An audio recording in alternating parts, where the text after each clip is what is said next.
Good morning. Welcome to Tulsa.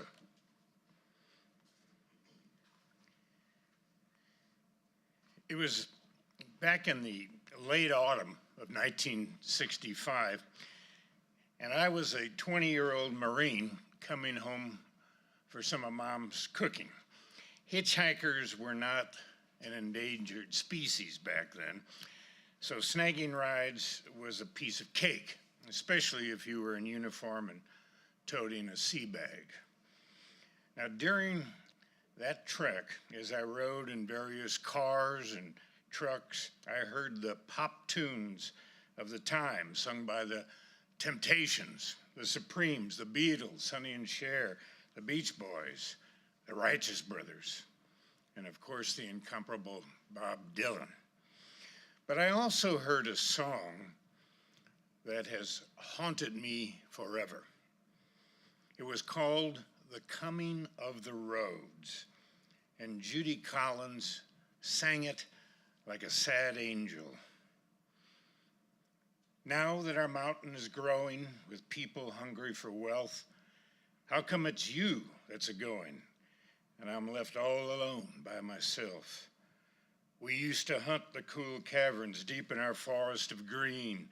Then came the road and tavern, and you found a new love, it seems. Once I had you in the wildwood. Now it's just dusty roads. And I can't help but blaming your going on the coming of the roads. Look how they've cut all to pieces our ancient redwood and oak, and the hillsides are stained with the greases that burned up the heavens with smoke. You used to curse the bold crewmen who stripped our earth of its ore. Now you've changed, and you've gone over to them, and you've learned to love what you hated before. Once I thanked God for my treasure, now like rust it corrodes. And I can't help but blaming your going on the coming of the roads.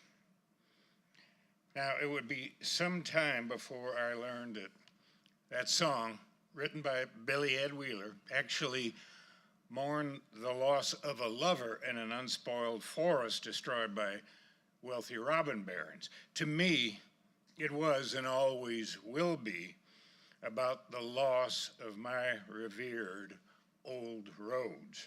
It was about the 5 interstate highways that were being built right then from Chicago to Santa Monica to try to take the place of Route 66. To me, the coming of the roads meant the coming of the super slabs. It reminded me of long before, when we lost our hundreds of named highways, when they took down the signs marking the Lincoln Highway, when they thought we'd all forget the Lincoln and the other venerable roads that served us so well, and then had to go by aliases such as US 30.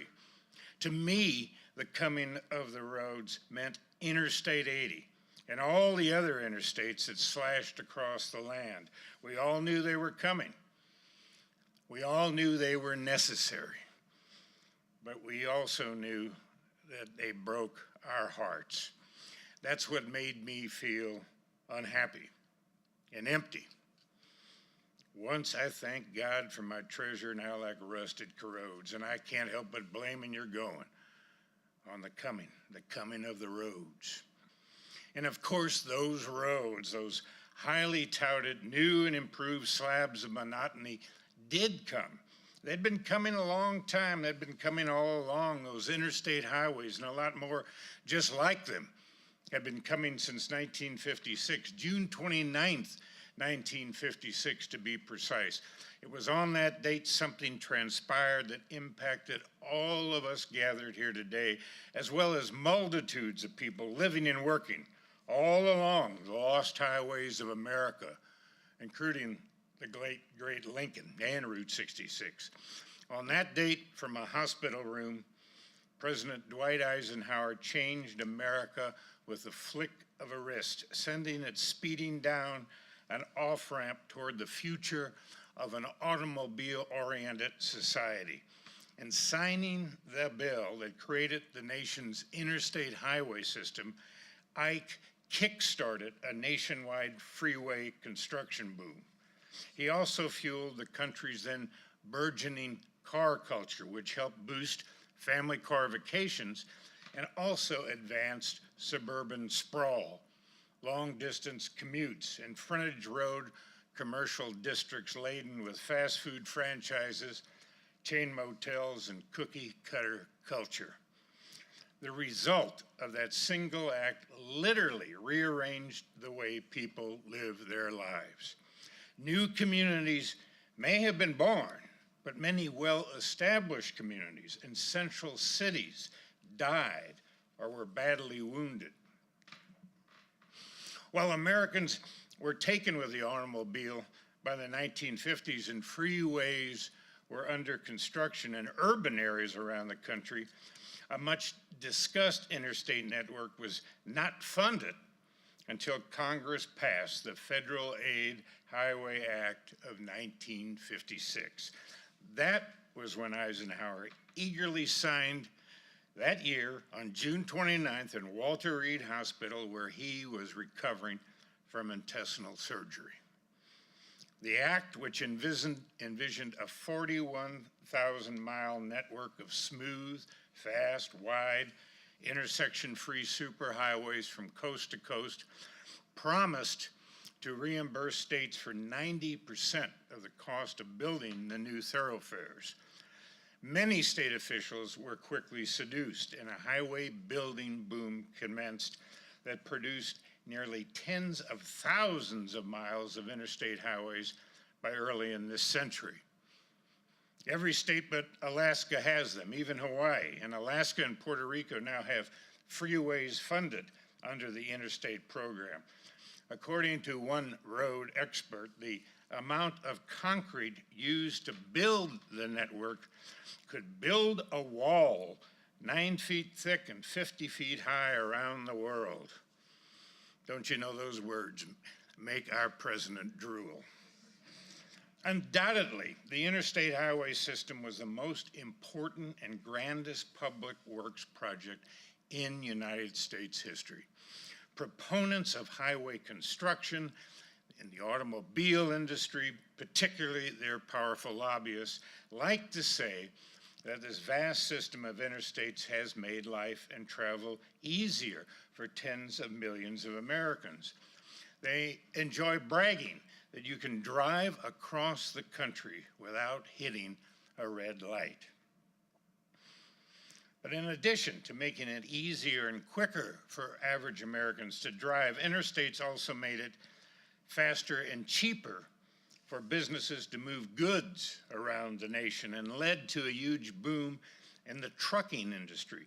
Today, millions of trucks travel the interstates and move billions of tons of goods, compared with the 120,000 trucks when Eisenhower signed the bill.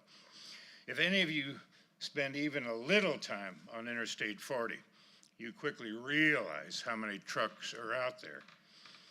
This vast system of interstate highways had been on Ike Eisenhower's mind ever since 1919, when as a yet then young Army officer, Eisenhower joined 294 other members of the Army and departed from Washington, D.C. in the military's first automobile caravan across the country. The primary route the caravan followed was the Lincoln Highway, christened in 1913. But due to poor roads, plenty of thick Iowa gumbo, blowing sands, difficult driving conditions, the caravan averaged 5 miles per hour and took 62 days to reach Union Square in San Francisco. At the end of World War II, then General Dwight David Eisenhower surveyed the war damage to Germany and was impressed with the durability and efficiency of the Autobahn. While a single bomb could make a train route useless, Germany's wide and modern highways could often be used immediately after being bombed because it was difficult to destroy such a wide swath of concrete and asphalt. Those two experiences, the 1919 Lincoln Highway trip and the Second World War, convinced President Eisenhower of the importance of efficient highways. In the 1950s, America was frightened of nuclear attack by the Soviet Union. People were even building bomb shelters in their homes. It was thought that a modern interstate highway system could provide citizens with evacuation routes from the cities and would also allow the rapid movement of military equipment across the country. Also by the late 1950s, as construction of the new superhighways began, there were promises of creating new jobs and stimulating the economy while easing the overcrowded highway conditions. True enough, the interstate boom brought with it an economic boom, especially for the highway construction, oil and automotive industries, and automobile manufacturers. It also benefited the tourism industry and helped drive the growth of fast food outlets, national motel chains, and those look-alike business districts built at off-ramps, even in the middle of nowhere. The network also brought suburban sprawl. Suburbs had existed, even flourished before the advent of the interstates, but now these new wide open interstates made it not only possible, but also enjoyable to live a significant distance from work. And this newfound ease of travel brought new, more distant suburbs, which lured residents and businesses from central cities, leading to the decline of many downtowns and creating communities that required driving to get to the supermarket, the park, school, church, and of course those shopping malls. Overdevelopment, urban development, and creeping suburban sprawl was already endangering much of America's landscape. The interstates, like the ones running alongside the Lincoln Highway and Route 66, brought even more damage as they gashed into cities like Tulsa, cut through farms, and bypassed so many small towns. The highway bypasses changed traffic patterns and caused whole towns to dry up and disappear. The natural environment was ravaged, and the privately owned rail system was left in shambles. Our passenger train system today remains anemic. But besides clobbering our nation's trains, entire city centers were destroyed by the interstates. Homes and family businesses were leveled, and established neighborhoods vanished. Some politicians and fat cats had the audacity to call this progress. Others believed that this world's largest public works project, the interstate highway system, fully transformed Americans into what has been described as, quote, a car-centric, oil-guzzling, and pollution-spewing people, close quote. As critics of the nation's overworked highways point out, any positives of the interstate system are surely balanced by the negatives, such as the decline of sidewalks, the decline of walking, and the decline of the country's front porch culture. People simply don't walk anymore because there are fewer sidewalks, and besides, it's much more comfortable to drive everywhere in their air-conditioned car.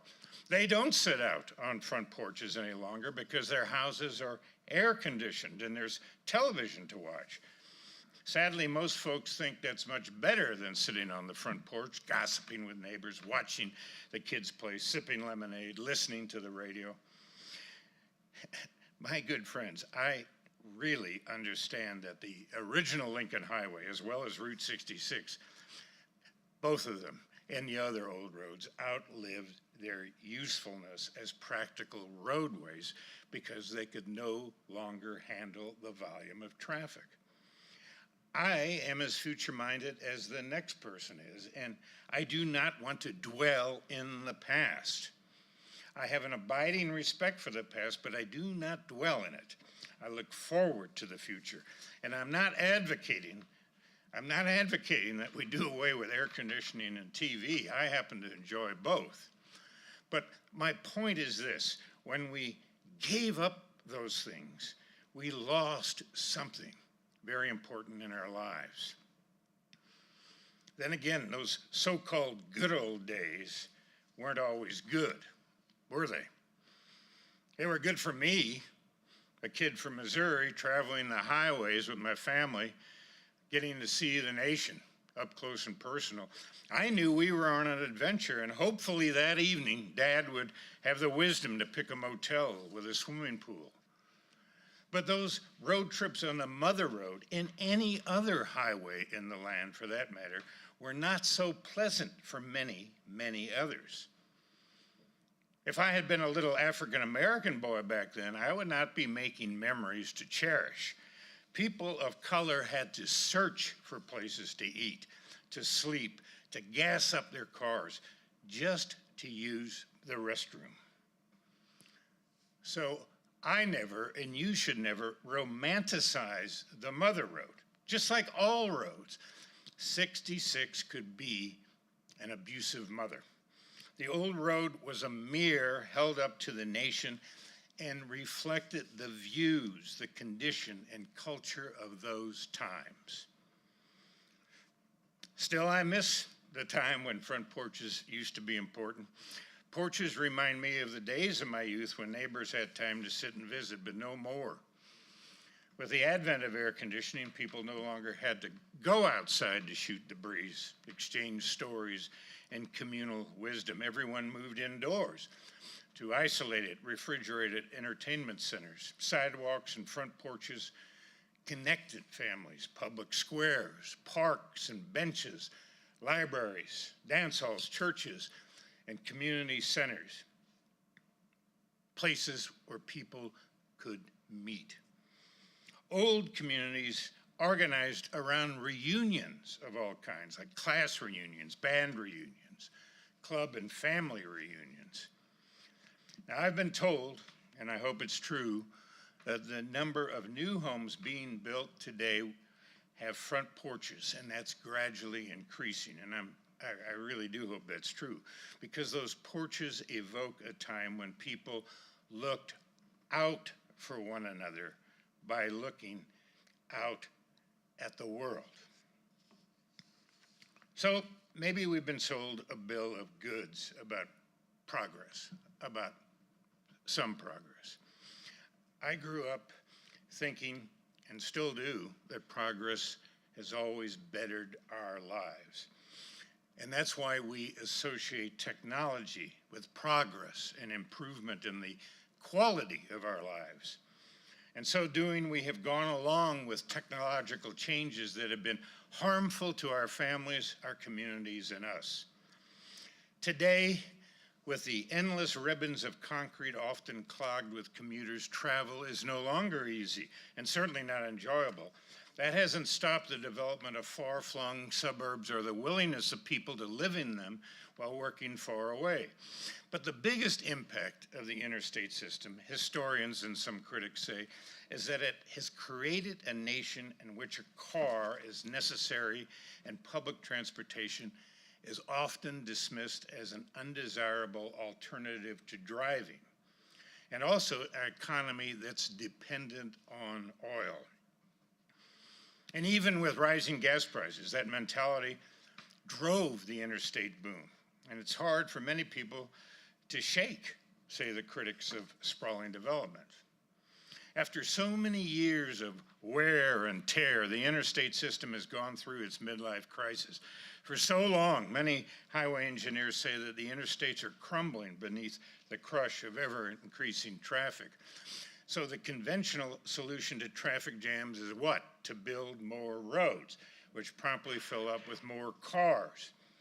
It is no accident that this country, with the largest system of roads and highways, including all those interstates, per capita automobile usage is the highest in the world. Nor is it any accident that per capita greenhouse gas emissions in the US are greater than in most other developed countries. Let me tell you, these are fighting words for me to argue out here in oil country. In the long run, the interstate highway system, for all its virtues, may well be seen as a mistake. It is interesting and rather depressing, I think, to speculate on what the U.S. might have become had it spent the cost of the interstates improving railroads and developing ways of moving people and generating power that used energy more cleanly and efficiently. We did not do that. And our failure to use our resources wisely in the past is going to make the future that much more difficult. So perhaps that is why all of us who love the idea of the Lincoln Highway and Route 66 and those other two-lane roads that outlive their usefulness still cherish the history, the heritage, and the legacy of historic highways.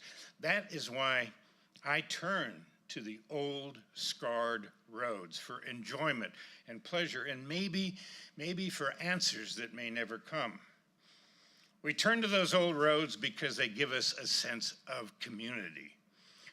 In the case of Route 66, for example, those of us who live and work along this linear village stretching from Chicago to Santa Monica have become an extended family. Sometimes we are dysfunctional, and sometimes we are in unison, but no matter, we are family. We are part of a greater community. The late, great Margaret Mead defined an ideal community as one that has a place for every human gift.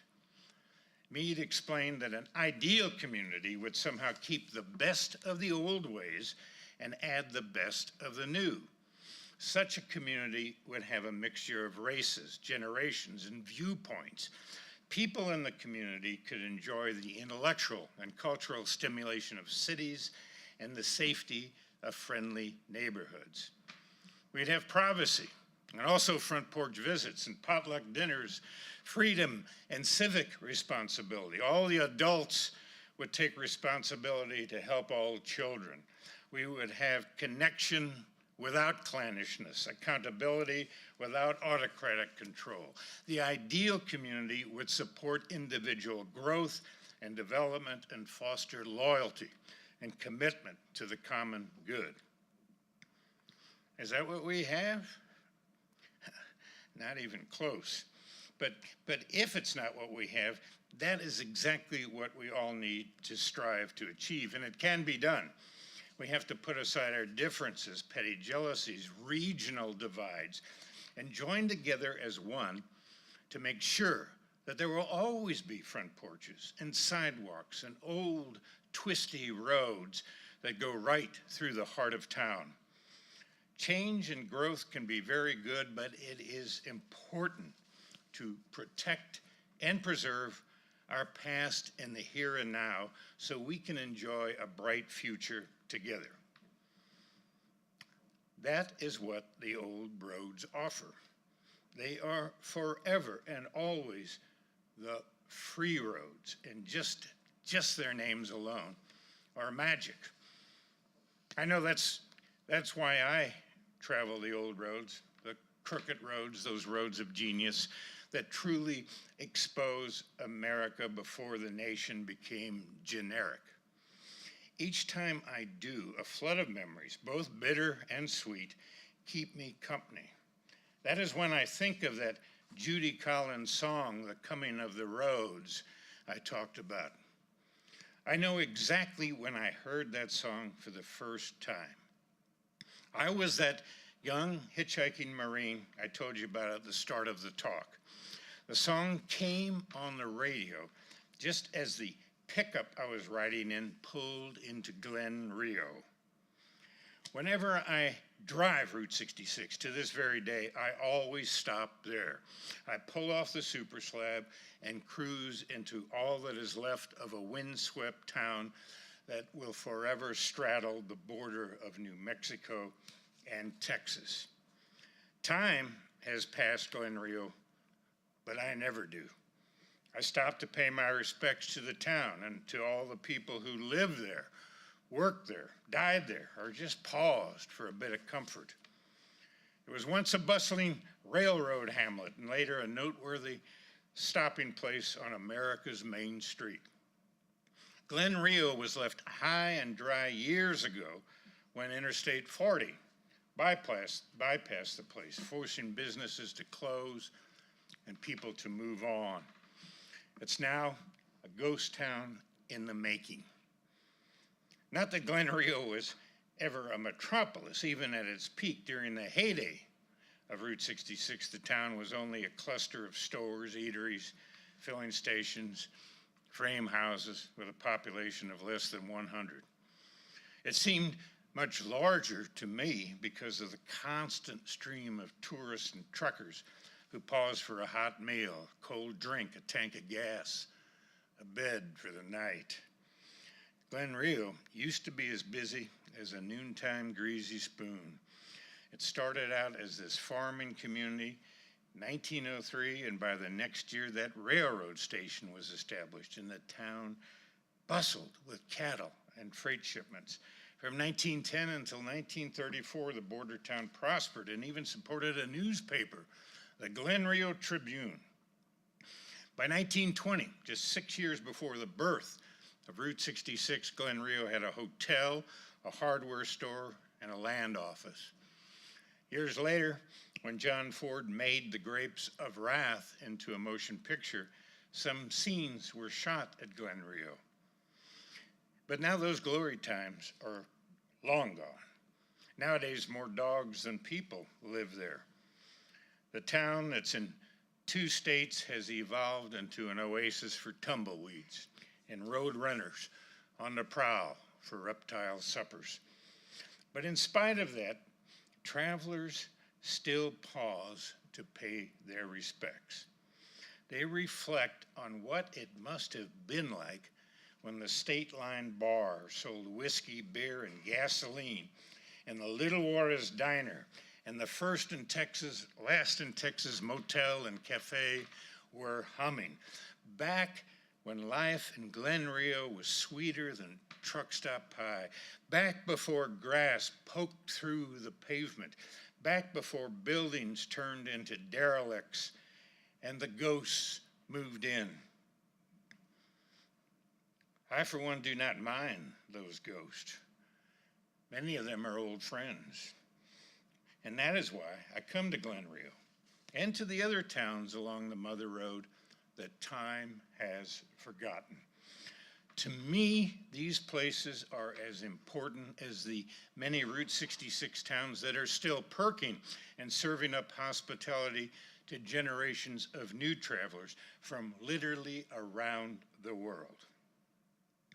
But those ghost places where deserted buildings with no doors and windows stare at that varicose highway, they help remind me of the way life used to be. I also like Glen Rio because I can stand on the border in 2 time zones, with one foot in the Lone Star State and the other in the land of enchantment. I often point out that doing that makes you just a tad schizophrenic. But then too, there's always the road treasure.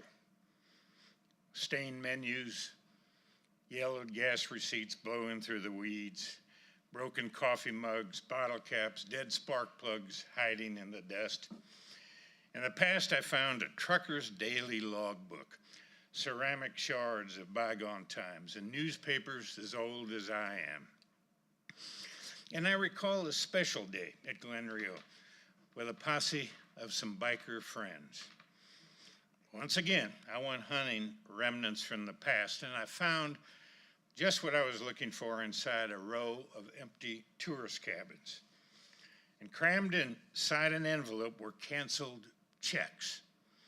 And the checks were imprinted, Texas Longhorn on Highway 66, first and last stop in Texas, Glen Rio, New Mexico.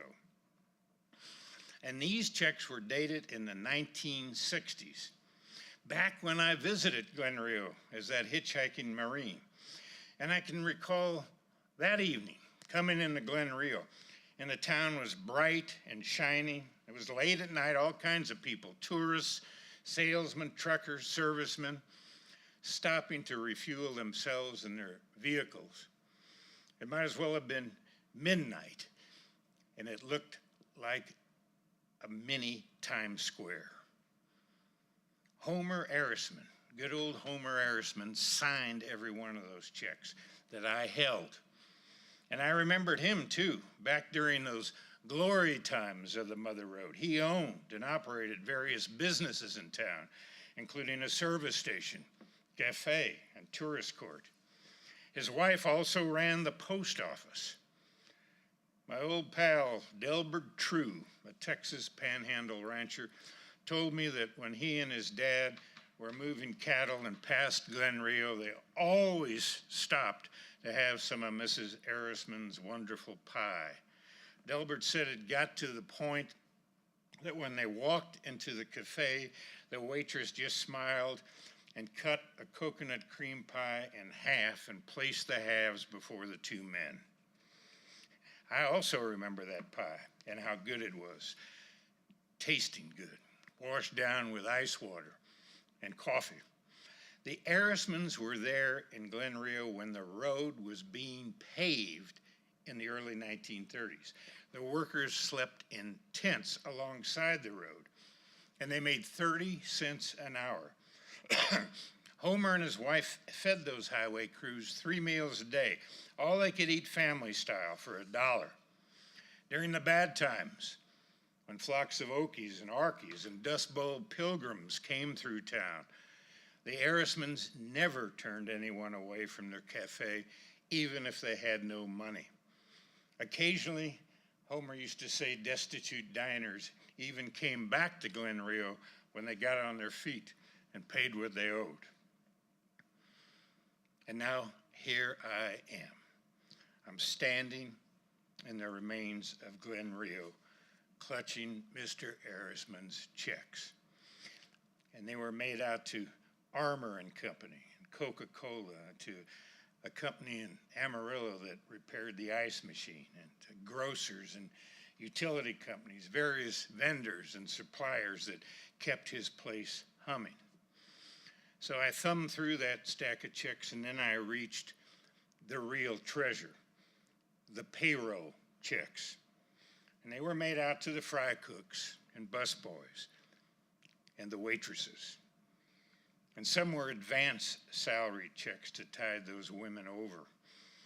And I read the names on those checks: Alice Davis, Dora Mae Campbell, Ella Jones, Mildred Harris, and others. They were real waitresses. They served the public and never walked up to a customer and told them their name. You knew damn good and well she was a waitress. Her feet hurt, she yelled at the cook and called everybody honey. There was nothing instant in that place except the service. And I wondered what had become of these waitresses over the past 40, 50 years. I knew many of them had died and moved on when the Interstates came along in the 1970s and cut off the whole town and left it to die. Death by interstate, the killer right out there. I showed the other bikers what I had found, and I gave each of them a check to keep as a reminder of this stop. I put the rest of the checks inside my leather jacket, and we went to our bikes. I can still hear this raven squawking from a Chinese elm as we took our leave. I have those Glen Rio checks. They are with my other cherished remnants from the old road. I value them, and I know that they are part of the DNA of Route 66. I've been gathering Mother Road DNA actually all my life. Sometimes it was difficult to find. Sometimes I could not even find a pulse. Allow me to end my visit with you with one of my favorite Route 66 stories. It's short and sweet, but I think it will let you know why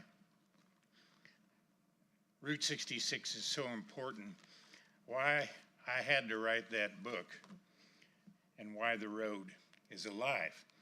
This was back in the late 1980s, and my wife Suzanne and I were out on the road, and I was doing research for my book, Route 66, The Mother Road. This road, who had been through so many incarnations, the Roaring 20s, the Dirty 30s, the Warriors, the so-called heyday years, had fallen into limbo when those last federal highway sounds were taken down in the mid-80s. People started talking about Route 66 in the past tense. And I knew that the road was still alive. I knew that 85% of the road could still be traveled. I knew that Angel Delgadillo was still shaving faces and cutting hair in his barbershop, One Chair Barbershop in Seligman, Arizona.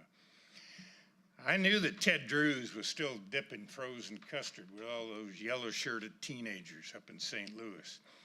I knew that Lillian Redmond, an old Harvey girl, was flipping on those blue lights, those neon swallows at the Blue Swallow Motel in Tucumcari, enticing people to spend the night. I knew those folks were still out there, and they're the most important resource of all on the road. They are the heart and soul of Route 66, and I knew they were still there. That's what made me decide to do this book. And fortunately, my publisher agreed, and we went forth. It was unabashedly a love letter from my heart to the road, more importantly to the people. And as we set out in those limbo times, it was dark and depressing in many places. Cobwebs in the doors, closed signs. It wasn't a pleasant journey. It was a difficult journey. But we persisted because we kept finding sparks of life. We knew this road could be resuscitated. We knew it. So on one fine, very cold, windy Oklahoma day, out in Clinton, Oklahoma, a quintessential Route 66 town, we pulled into Phillips 66 station to fuel up. And a guy came out to fill my tank. And he's pumping the gas, wiping the windows with that shop towel, and I got out and we chatted there in the wind. We talked about all the important things of the day. Sports, weather, kind of avoided politics. But we had a good, pleasant visit. And he kept looking at me as he was putting gas in my car. And he said, "I think I know you. Aren't you a writer?" And I said, "Yeah, I am." And he said, "What are you doing out here?" And I said, "Oh, I'm writing a book, another book." And he said, "What's it about?" And I said, "Well, it's about Route 66. And as I recall, this man, about my age, literally guffawed at me. He said, "You gotta be kidding me." He was just shaking his head. And I said, "No, it's about Route 66. He said, "Well, who in the world would want to read a book about an old highway?" And, you know, he just couldn't believe it. And by that time, I had been pretty well filled up with this kind of reaction. So I said, "Well, pal, let me ask you, why don't you tell me about your Route 66? He said, "I will." That's Route 66 right there. This is my gas station. I've been pumping gas here a long time. My granddaddy started this station in 1927, year after Route 66 was created. He went to work for Uncle Frank Phillips, and they commercialized gasoline, sold it retail, right down this road. My grandpa used to tell me about the early 30s, and it took so long, took 10 years to pave the road, and he remembered the work crews coming through here. These men naked from the waist up, just glistening in the sun with drag lines and mules, carving out that road right there. People coming over to take stones to use for building walls and houses. My dad went on to own this business, ran it very good, except he took time out to go to the Pacific in World War II, and he came back, and he and his brother picked up on it. Now I own it, and my sister, and I reckon someday it'll be our children's place. Yeah, Route 66. He said right around that bend there, the way that curve goes. I went to Clinton High School. I was a fighting red tornado, and we were state champions, just like we are right now. We beat Weatherford. We beat Elk City. We beat everybody, all comers. Up there is a graveyard where my folks are buried, where my grandpa and grandma are buried, where there's a little baby girl that we lost that's buried up there. And down the road there, down by Pop Hicks, is that Greyhound bus station. And that's where I left Clinton. The only time I really left. And when I was drafted. And that bus took me right up 66 to Fort Leonard Wood, Missouri, right on 66. And when I got back from Vietnam, by God, I think I was on that same bus when it stopped right down there and I got off. And it didn't take long before I married my high school sweetheart. And we raised our family right here in Clinton. About then, a big yellow school bus rolled right by us, right down there. And that guy just lit up and he took his shop towel and he was waving it, and all the kids in the bus were looking out, waving at him. And he turned and he said, all of my grandkids are right there in that bus. I had not said one single word this whole time. We were done with our transaction. And just about when I was ready to slip back in that car and join Suzanne, this man stopped me, came over to me, and I could see, despite the wind, that his eyes had tears. And he looked me straight in my eyes, and he said, I'm really glad you're writing this book. I really am glad. Shook his hand, got in the car, turned the engine over, and drove west.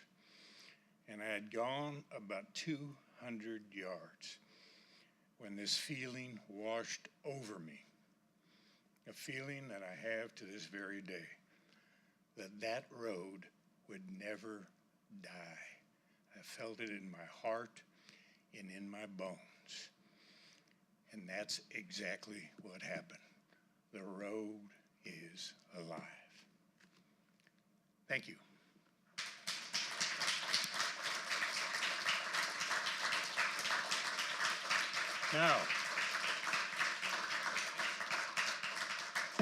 Now we'll open it up to questions. I know we have. I'm always facing exceptionally bright audiences, and I guess this one's no exception. So I'm expecting some pretty good questions from this group. Any questions? I'm sure you've got questions. Reese, you must have a question.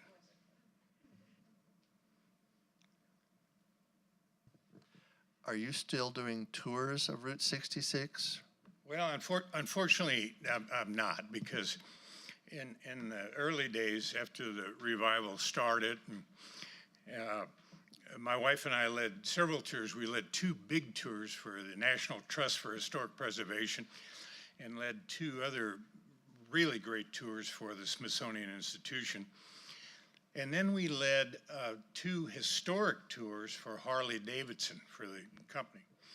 And we brought in each tour 1,500 bikers from around the world down the entire length of Route 66. We spent about 2.5 weeks on the road, riding in little posses, gathering at night in host cities where I'd give them a little come to Jesus talk, and then we'd keep going our way. It was a marvelous, marvelous trip. And then we did several other little tours and day trips. Just recently, Reese and I led a busload of international students from Tulsa Community College on a little day trip from Tulsa to Edmond on the old road, and they enjoyed it. These were students from China, Poland, Russia, India, all over, Africa. I can't overemphasize enough the importance of the foreign travel on Route 66. People do not realize how much there is, and it actually, in my opinion, is what keeps the road alive. These two Chinese girls that were on that trip with us, they were ecstatic. China is the fastest growing market on Route 66. And for some years now, we've kind of taken care of it. I was connected by the Chinese government and by a big university in Beijing and invited to come to China to help them establish their own Route 66. And my reaction was this: well, you folks are very good at mimicking things. You can do that with built architecture. You can build your own Empire State Building and your own Coliseum, but you can't recreate that road culture. So you guys just keep coming here, and apparently they are.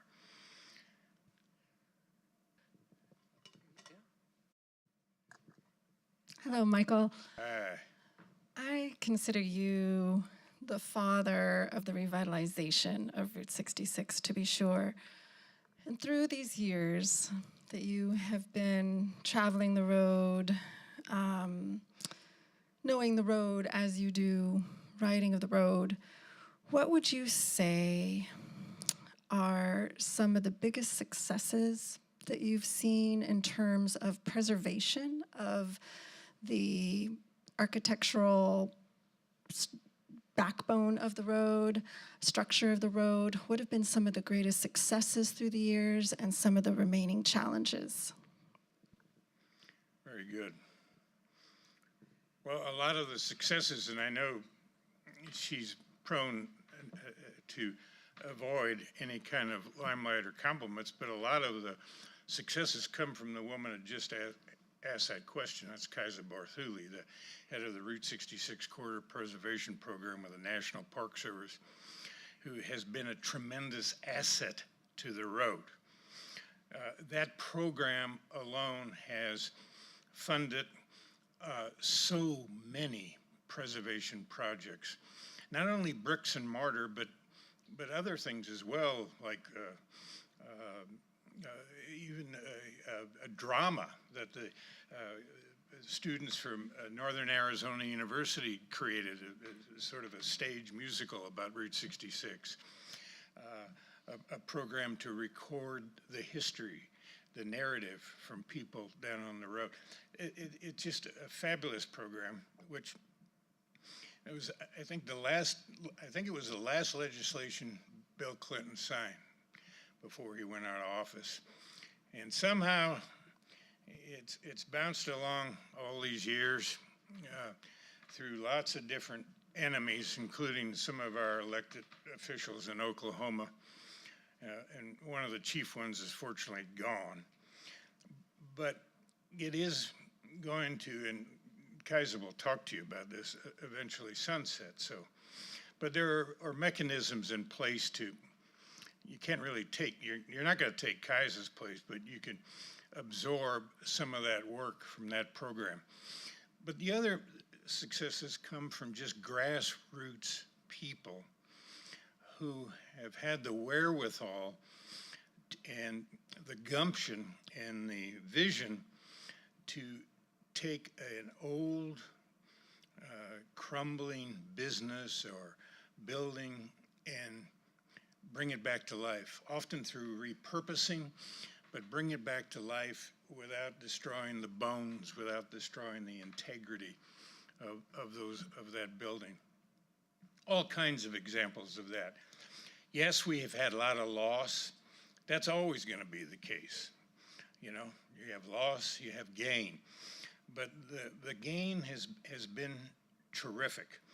And this, when this, you know, I remember when I was on my first book tour, 1994, my first book tour for that book, The Mother Road.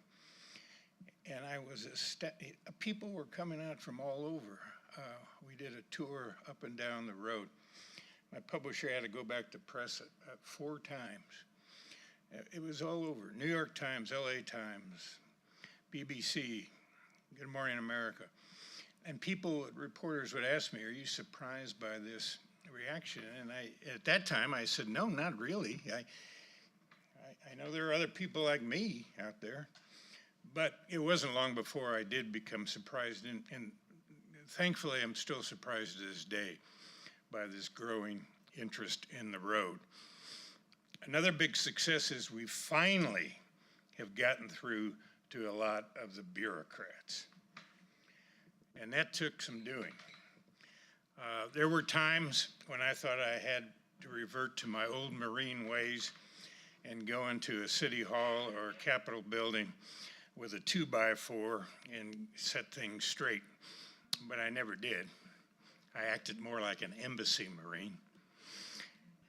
We got the word across to these people that this road, the resurrection of this road, of any historic road, and this is arguably the most famous, that's why we have the obligation to lead the way.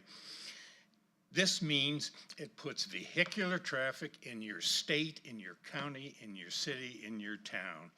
You're not just a drive-by on the super slab. People will come there, and what do people do?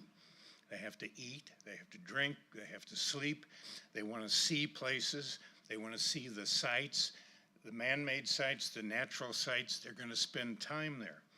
It's called heritage tourism, but it's also called economic development. And when I use those words, the lights went on for politicians, for chambers of commerce, for business leaders. And we still have many lights to turn on, believe me, but we're turning them on. And I think probably Kaiser, the biggest success of all is that this road has continued to mature. It has come to, people in the road have come to grasp the real meaning, that it's not just nostalgia. You've heard me say this a gazillion times. It's not just 57 Chevys and cheeseburgers and poodle skirts. That's a slice. It's more than that. The road is a metaphor for looking at this country before it became generic. It's a living open-air museum, right, Reese? That's what it is. And that's why with our Route 66 Alliance, we're pushing this into school curriculum, into education, preservation, so forth. But people of the road have realized the story of diversity, the story of the racism on the road, the classism, the treatment of the Okies, the treatment of people of color on the road. The women of Route 66 in this age of the woman at long last are being recognized. The Native American tribes are being recognized at last for their contribution and or how they were influenced by the coming of the roads.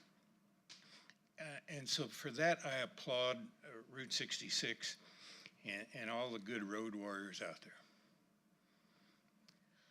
Another question? Oh, you're next.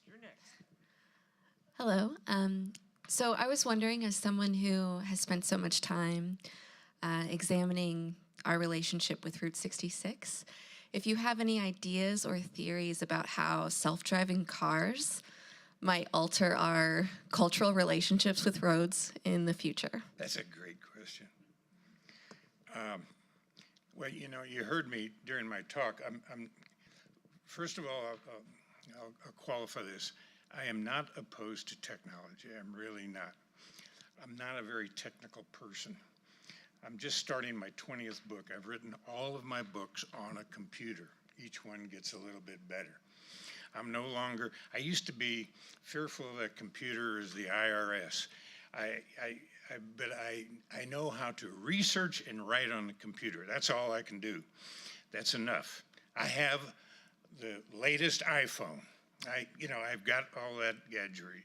I'm on social media, all that stuff. Okay. I'm scared to death of self-driving cars. That's just my honest opinion.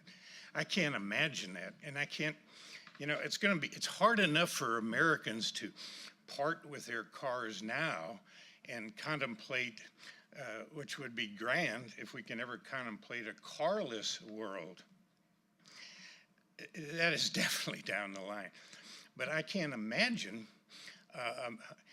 especially these good old boys saying, well, I'm not going to drive my pickup anymore. I've got a self-driving pickup, or anybody, or family vacations, and everybody's freaking out. And I think there's already been some incidents, haven't there? Accidents or something, and death, or so I don't know. So I wanted to qualify that, but at the same time tell you, at this point in time, I don't get it. Thank you.